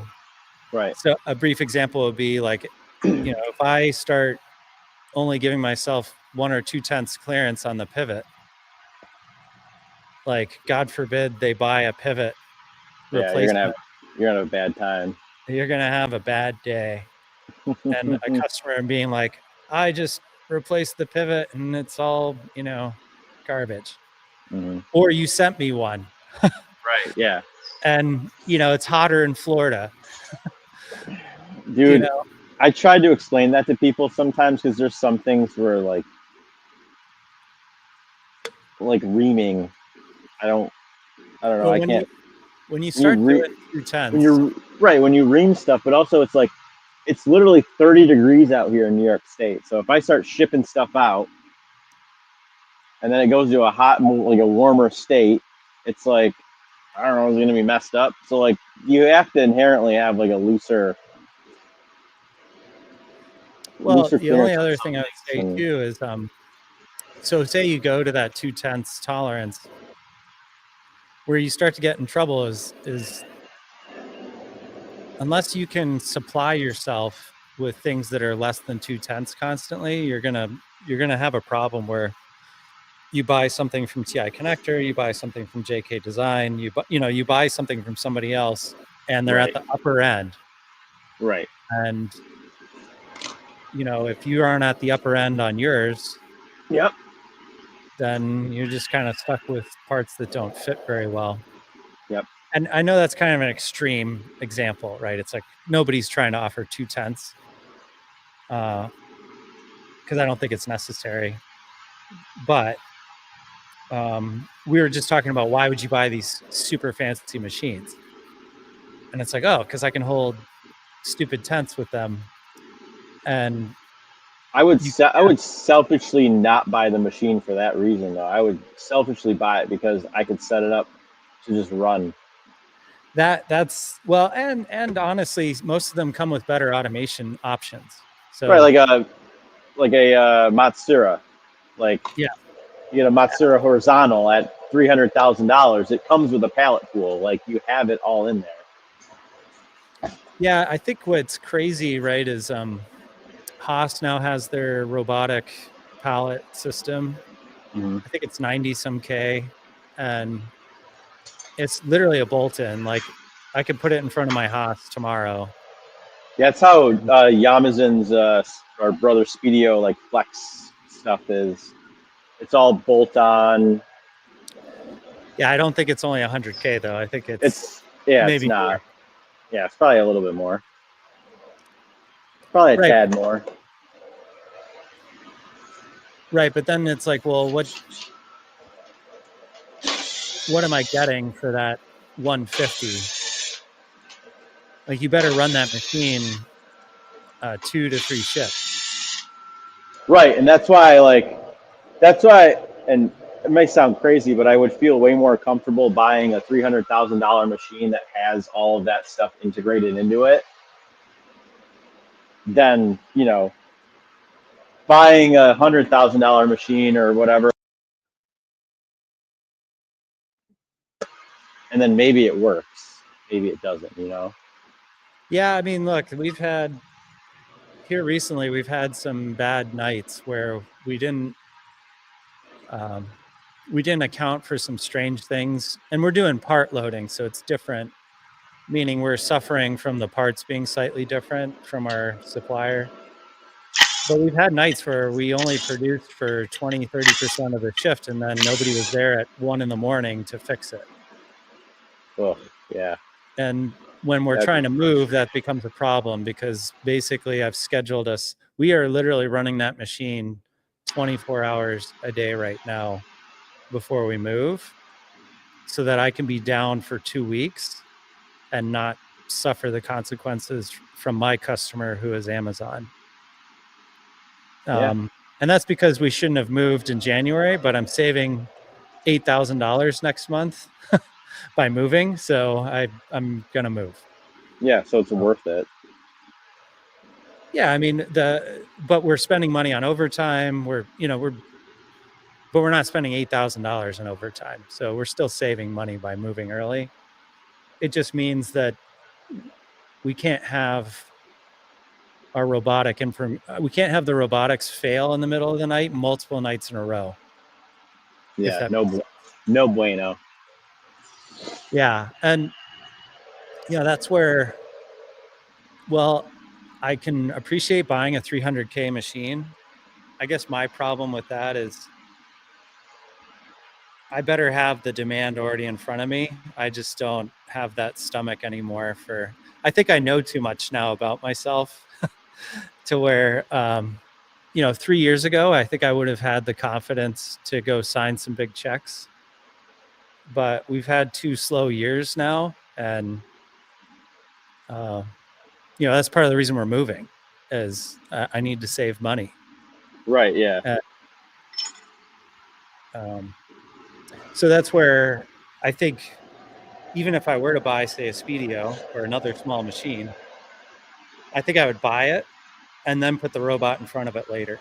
And Yep. I know from a financing perspective, it would be great to just buy everything at the same time. But you can always put some of this automation in front of it later, but the integration is the problem at times, right? So the nice thing about Matsura is it's just going to work. Right, yeah. That's what I was like. That's what I was saying. Like, yeah. The more expensive, it's just going to work. Yeah, and I think,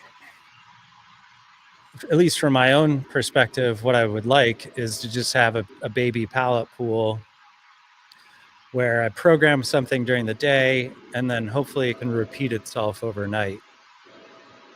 And that's if you're a job shop. which I'm not, but the same principle, which would be, if I could make a Hadouken or a new model and dial it in during the week, ideally I'd produce it over the weekend. And then it just opens up more time. Oh yeah, for sure. And I think what's nice for you is, as long as you aren't experimenting with your feeds and speeds, you've had enough Lamias under your belt to know what you're signing yourself up for. Oh yeah, and that's why I've basically just been using the same feeds and speeds for everything, and then just mainly dialing in the geometry of everything and how I want it to feel, because it feels different on plastic versus titanium. So it's like right now I can see I gotta like adjust a little bit of stuff. I gotta add a chamfer somewhere. I probably gotta adjust geometry near this like lock insert and give this more of a, oh, maybe not. I'll probably just keep that like that. Anyway, there's like some things that I gotta really dial in a little bit better. There's like dead space back here that I'm not super happy with. There's like, so I might add something there. I don't know. But When then you that say would dead space, like you just mean some sort of design feature that you'd like to give the customer? yeah, maybe. Or maybe I just keep it there because like it's going to be covered up with backspacer. So who really cares? Just the nerds that are going to pick it apart. Yeah. I just want someone to be happy, you know, taking it apart. This is actually really nice and comfortable this way. And once the clip gets on there, it should be good. But yeah, I'm gonna like take all of these parts and then I'll leave them as they are, and then I'll blast them and see how it feels after they blast. And if they look better blasted, then maybe we just run with it blasted. But I know for a fact that I kind of want to. I want to make this chamfer a little bit bigger on this thing, and like just make it look a little bit more sleek in certain areas. Yeah, is your plan to just make more iterations for yourself, or are you going to try to hand these out to some people locally? Or Oh yeah, I'll try to. I'm gonna get the rest of the parts made and assembled and all that, and then definitely hand them out. yeah, I was just curious because, like, for example, I could totally see making a new iteration of this, and once I think it's kind of close, like shipping one to you, for example, or shipping to another guy that knows more than I do, and just be like, okay, can I freeze this? Like, are we ready to like make Right. Yeah. a lot of them? Because You like know, right now, like even holding this and like bending the lock bar, I'm like, okay, well, I'm bending the lock bar, and like now I can tell it's like a little bit too thin right there, and maybe I should probably tighten up the spacing and make the spacing a little bit more tighter. so you mean make a smaller lock bar relief? Is that what you mean? Yeah, make it a little bit smaller for that area. Yeah, that's on my to-do list too. Is to the lock bar on mine is way too stiff. And it's like way too wide on this. So if I kind of shorten it a little bit, I think we'd be in good shape. But I'm going to shorten it. Like I'm going to bring it this way and shorten it this way versus the other way. Or maybe I'll do it both ways. I don't know yet. Yeah, that is a question I was gonna ask the readers. Like, as an engineer, I understand that the further I make this relief from the face itself, the Yeah. more pliable it's going to be because you have more leverage, right? It's a Right. longer lever. Yeah. However, what I wonder about is, well, but then what that means for me is then this relief back here has to move back like this cutout, Right. ideally. Right. And I guess I just gotta just play with it and not care that it technically looks a lot different. It's like you're changing the look. Yep. Because on this style, I'm not using the clip to hide stuff. whereas a Right. lot of guys hide the hole. We Right, had this yeah. conversation forever ago. I was like, "Are you allowed to show your lock bar, cutout?" Because Hmm. a lot of guys love to cover that hole with the clip. Oh yeah, definitely. They definitely love to cover it. And I'm not saying that it's better or worse. Just like I will say, I really love having the lock bar relief inside. I don't think I'm ever going to offer one on the outside. Yeah, inside was definitely more of a challenge for me. And I think I just need to bring this up forward a little bit and then make it a little bit thicker. And then that would actually allow me to get a thicker chamfer on the edge here. And then I think after all that stuff's done, we're fucking ready to go. Yeah, I think for me the big challenge is if I want to have a big outside chamfer, then it limits how thin I can go here, because if Yep. my chamfer's 50 thou, I can't be making razor blades Right. Yeah. for my customer to like kill themselves. So, Right. Yep. um, Yeah. And actually, but I have a C channel is the way it's worked around right now. So it technically gets thinner in the middle. I should take this apart. We do that another time. I don't have any of my Torx tools sitting here right now. yeah, I could definitely make this a little bit more thicker too. Because I think right now I'm at, one of these here.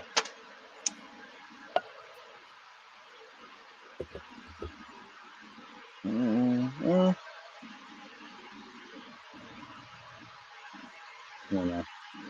I think it needs to go thicker. And because there's a radius on it, it might thin it out a little bit, or looks like it's thinning out. So I got to account for that also. Yeah, it thins out right there.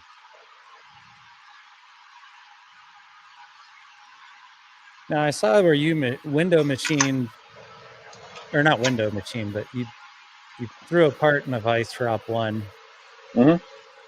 and then I assume you bolted it down for op two. Yep. But if the lock bar relief is on the inside, then it is kind of a challenge to rework it without making a custom set of soft jaws or something. Right. Yeah. And I went too thin on this anyway, so, or too wide on it anyway. So I have to remachine a bunch of parts. That's why I got more material. And then there's like other things like checking like the height of like the pivots and stuff. So like it's in there a little too far for my liking. So I'll just have to raise that up a little bit. And then as far as the other like hardware is concerned, I'll just stick those in there and see how they fit. So if they protrude out a little bit, then I'll make sure that those go down in a little bit more. And then we should be good. Yeah, like I got more room for here on this one, and then this other one over here. I've got more room to go down if I want to.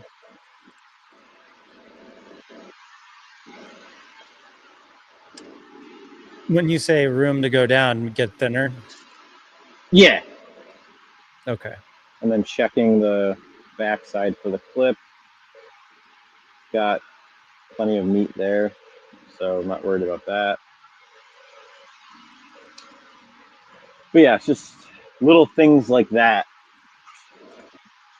Checking everything and making sure you're happy with it, and then I'll probably end up adjusting a lot of this geometry tonight, pushing stuff over, and then I'll program the show side, because the show side shouldn't change at all, really, for the most part, other than how deep these pivot pockets are. And then from there, I'll remachine 4 more of the locks and then 4 more of the show scales, and then put them on, and they should be ready to go from there.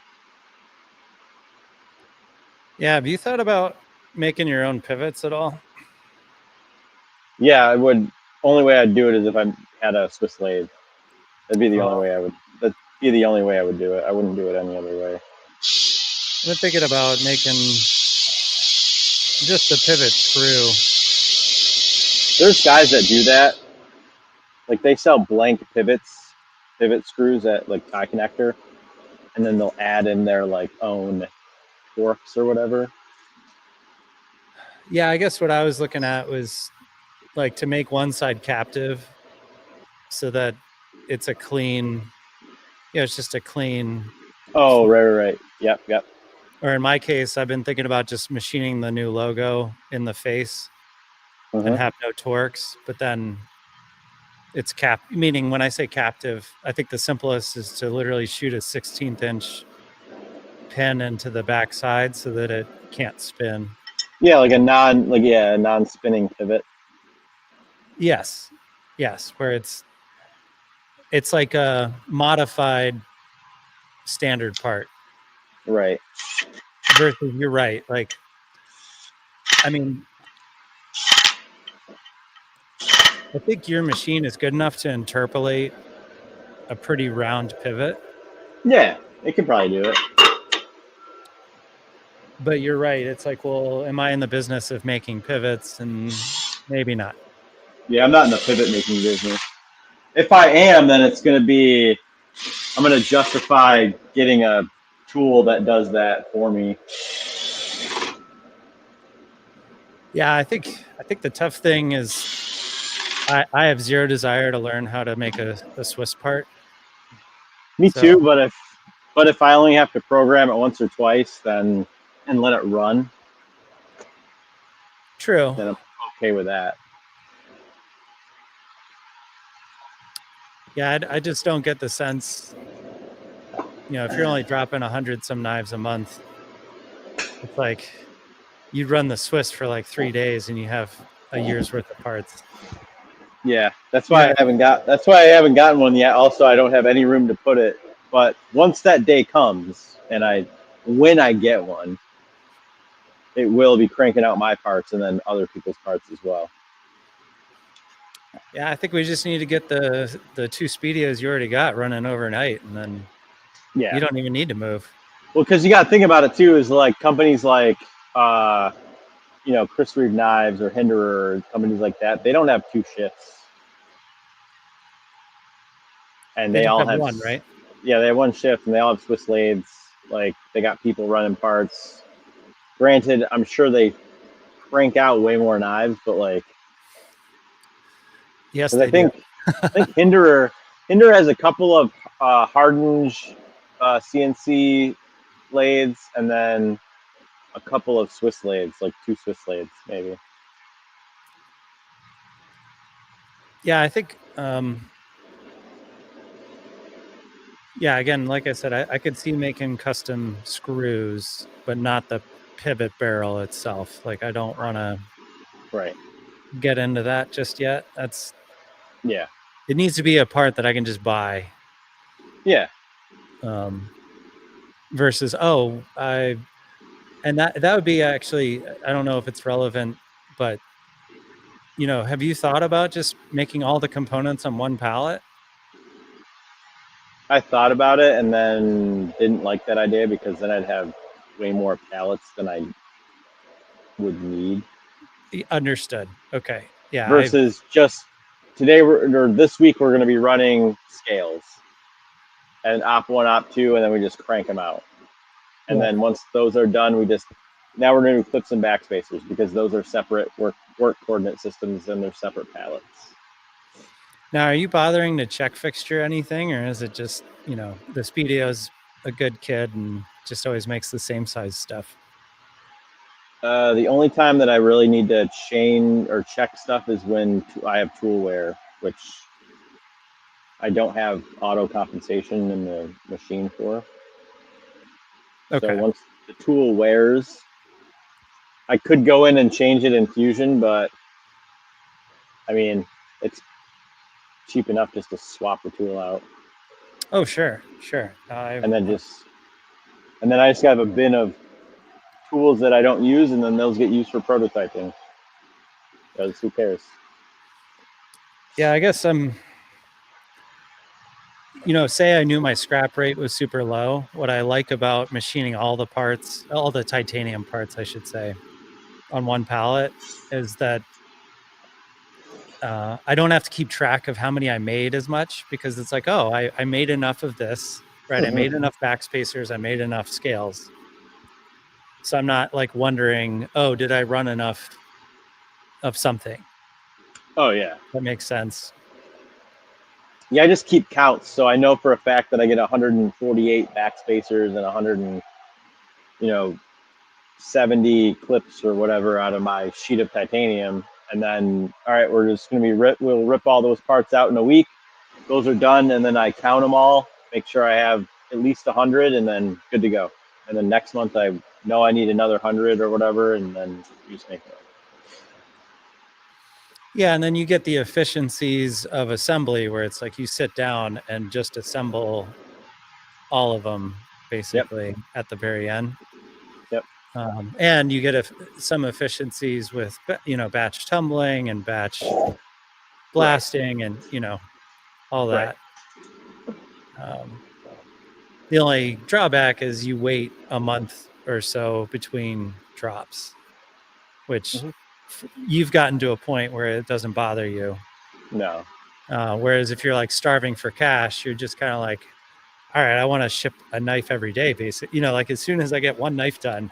Right. Yeah. Yeah. If I had like if I had several employees, the way I would do it is just constantly have parts in a certain part of the supply chain, and then like I would always be having parts coming in for machining, and I'd always have somebody just standing at that machine doing that exact same thing, running that exact part. Yeah, kind of like I only say Grimsmo because he's published enough about his own operation where it's clear that there's 3 or 4 people whose sole job is to just build knives all day. Right. So clearly it's not like, oh, this week they're sweeping the floors. Right. It's like, yeah. oh, they're building knives every day.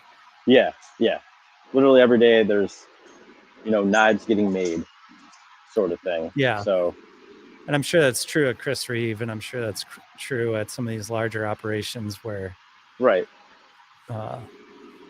The only way you get away with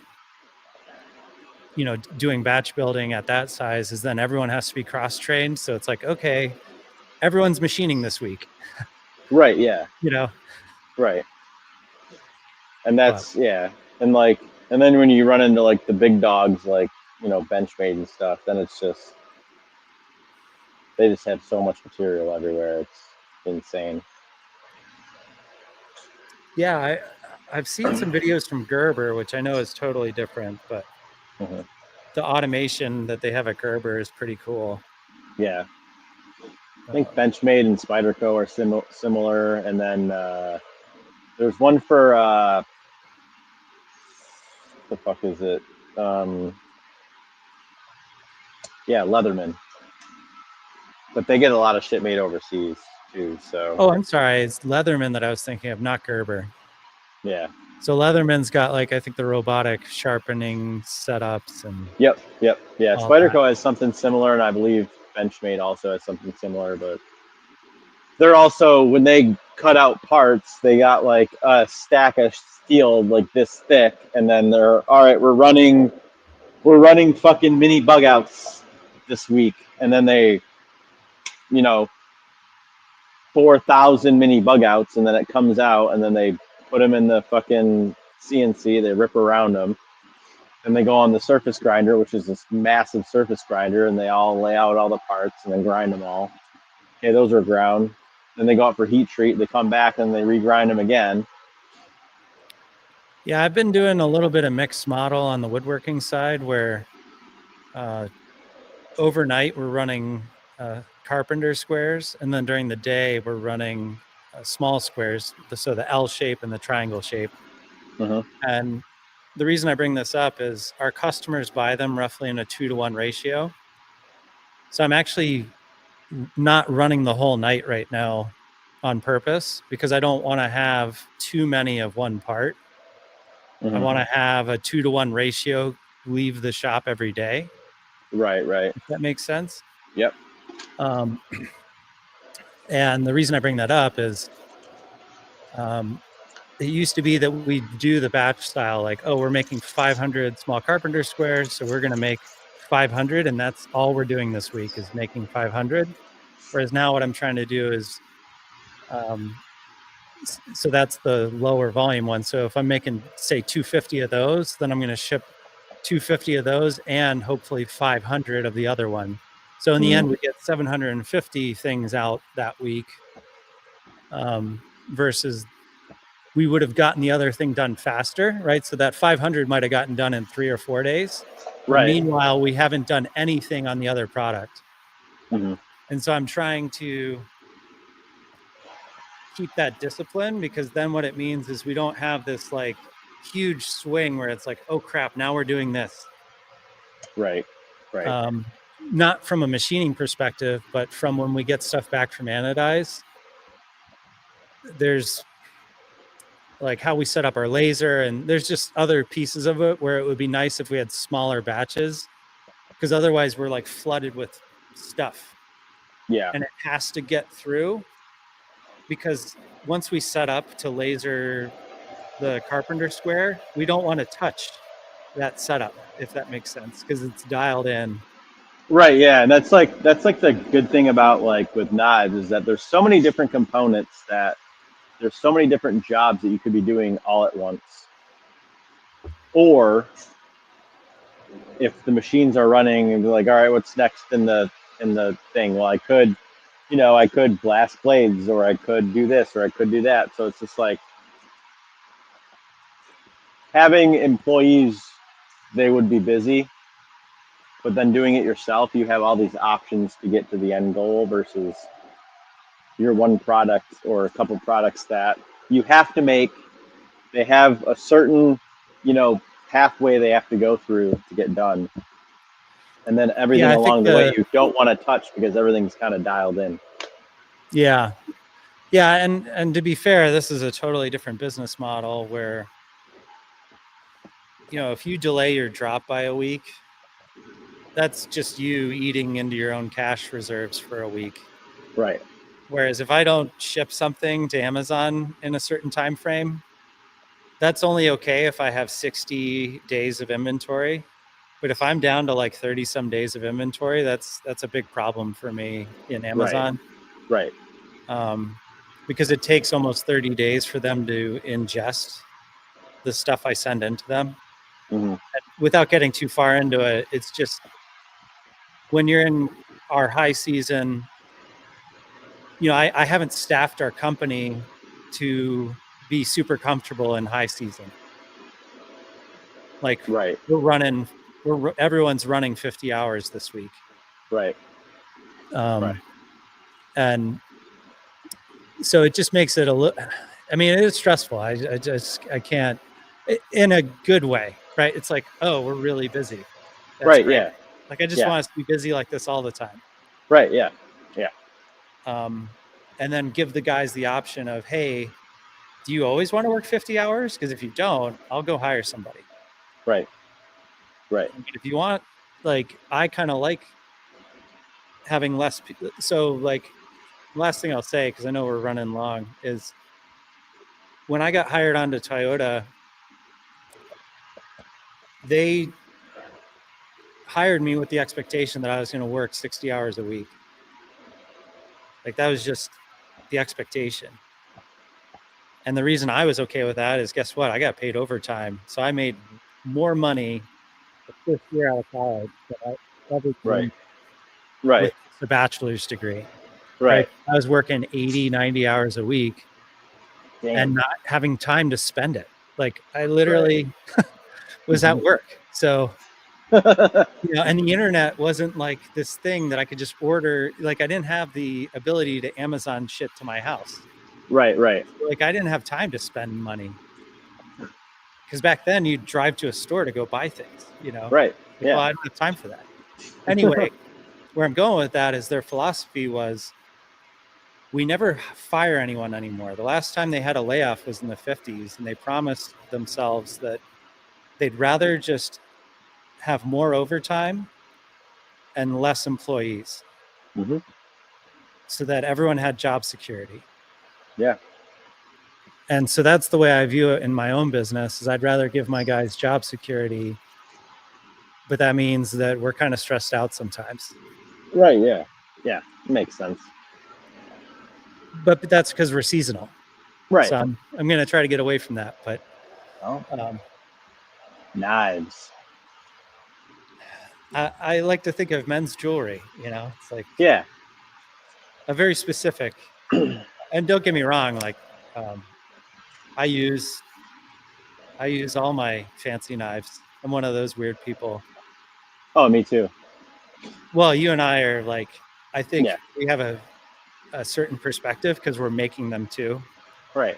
So we recognize, oh, this is replaceable. Like, Yeah, I can make another one. well, making your own. But what I'm saying is, I use other people's. Oh yeah. But I'm just smart about it. It's like, oh, I'm going to cut boxes, but I'm probably not going to try to pry something open with my $700 knife. Oh yeah, no, that's silly. We got screwdrivers for that. Right, or a pry bar from. Or a pry bar. But yeah, so I think we've covered a lot today. Yeah, we covered a shit ton. Yeah, I've been trying to take some notes sometimes because I'm like, I don't want to rehash anything. But, some things you're just going to keep hitting over and over again, like complaining about Fusion. Yeah, it's fine. But yeah, in terms of next week, I'm thinking maybe take a break for me at least. Yeah, for sure. Yeah, because you got moving and stuff to do. Yeah. Yeah, it's going to get crazy around here. The machine movers come next Thursday. Oh, fuck. And I already told my wife, like, I'm not coming home basically starting tomorrow until next Thursday. Don't get me wrong, I'll come home, but you know what I mean? Like, yeah. Don't hold up dinner for me. Yeah, don't wait up for me. Yeah. Don't starve yourself. But no, in all seriousness, the way I scheduled it is the machine movers are coming a week before my old lease is up. So if I make a mistake, I still have a week to kind of recover. Nice. In the old shop. Right. So like if we're behind on moving, or meaning the man movable stuff, or my tiny shitty forklift movable stuff, we can recover next week, the week following. So it's not like do or die next Thursday, but right. That's the way we moved out of our last shop, is we literally moved like the second day before our lease was over. Oh shit. And so it's just it literally was a shit show, like stuff everywhere, and we were only moving like 1.5 miles, 2 miles. Oh geez. Right. But me and my partner for the shop were such bad at time estimating.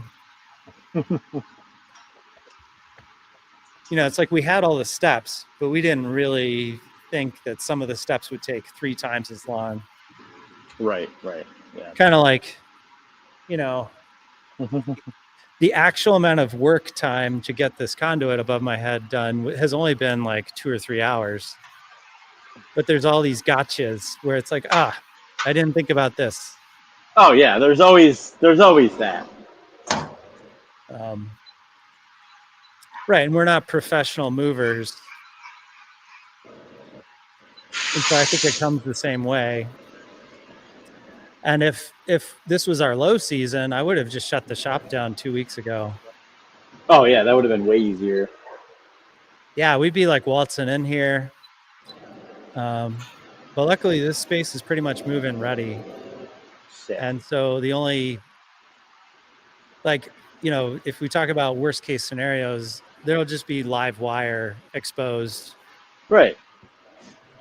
Yeah, that space you have is pretty awesome. Yeah, thanks. It's just for everyone else, it's 48 feet by 70 some feet. And what size, you've got 12-foot clear span everywhere, so Probably my only annoyance that I'm going to fix is if anyone's watching this on the YouTube, they may have noticed that the lighting in here goes off and on. So they have little infrared sensors in these lights, and if nobody's here, they'll just shut off. Oh, I want that. Right. So I'm sitting still, so the shop lights think nobody's here. And I don't like that. So, but we're putting in more lighting that's going to be dedicated to, say, the robot. So like the robot doesn't need to see what's happening, but I need to see what the robot's doing from my house. So there's going to be dedicated lighting for that spot, you know, where it's like that light will never turn off. Right. Makes sense. Yeah. So, you know, good problems to have. It's like, oh yeah, I have energy saving lights here. I hate them. Yeah, absolutely. But yeah, and you'll get more work done, at least 2 more hours work done next week. So that's good. And maybe we'll figure out how to get live. Are you streaming to YouTube right now? Yep, streaming to YouTube right now, and then I'm gonna do more research on trying to get it on Instagram as well. I didn't understand how to do it, and I still kind of don't, but I'm gonna watch some more videos, and I think I'll get it after that. Yeah, what I was wondering is, I'm not wondering. I think the simplest thing is just to tell people, hey, we're trying to broadcast around this time every week on YouTube. Just go to YouTube. Like, Yeah. you know. Go to YouTube, check it out.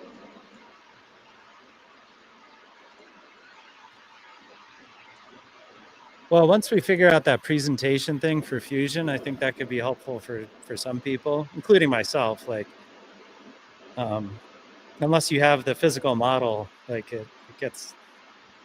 Oh yeah, for sure. All right. Well, but yeah, I think we wrap it. All right, let's wrap it, and then next week we're taking off, and then we'll talk the week after. All right. Yeah. Cool, man. Cool. See ya. See ya.